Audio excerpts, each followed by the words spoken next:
the fondness that we have for ourselves, and the relation which other persons and things have to ourselves can provide additional prejudices. We generally tend to think that everything of our own has some particular value to it, just because it is our own. We tend to think best of the town and village where we were born and first breathed, and we often think the better of a man just because he was born near us. It is very difficult to believe constructive criticism of our conduct, and we are quite ready to listen to the language of flattery. We often set up our own opinions in religion and philosophy as the test of orthodoxy and truth. We make our own opinions the standard by which we judge the food set upon the table, every book in our library, every employment, study, and business of life, as well as every recreation. The baser foundation of using ourself for what other men should be has set up a countless list of imposition and persecution through history. When we read the writings of many respectable authors, and especially the Scripture, we often make them speak our own sense. In other words, we see what we want to see. And sometimes this prejudice dims our sight so much that we cannot read anything that opposes our own ideas, even if it was written in the plainest of language. Every learned student and learner has his own ideas and opinions, and if the texts do not match his, the text is supposed to be defective and redundant, or they mistake its sense to be literal or metaphorical, according as it best supports their theory or perspective.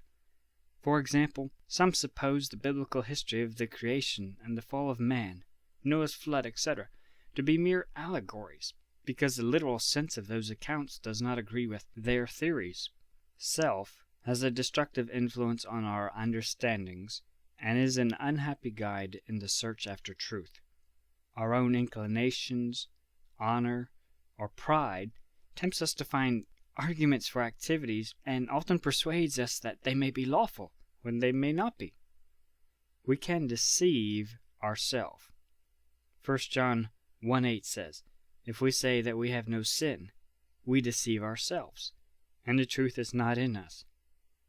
Ephesians 5:6 says, "Let no man deceive you with vain words."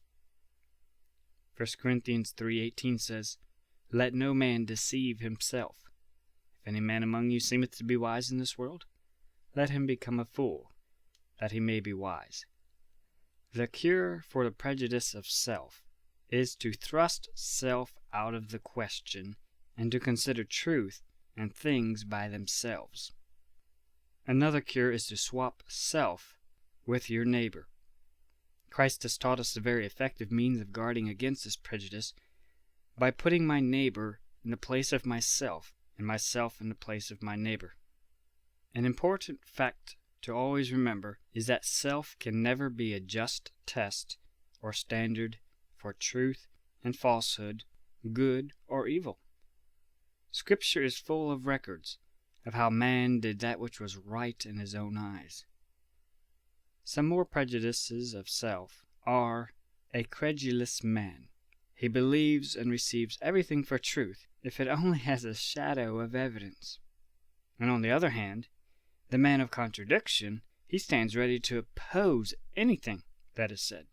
He gives slight attention to the reasons of other men, and has a scornful presumption that they have no strength or truth in them. Some cures against the prejudice of credulous or contradiction. We should learn to set a high value on truth, and make great pains to obtain it. We should remember that truth many times needs examination, because it can appear disguised. We should not believe every plausible appearance. We should guard against the spirit of contradiction. We should never oppose anything without a just and solid reason for it.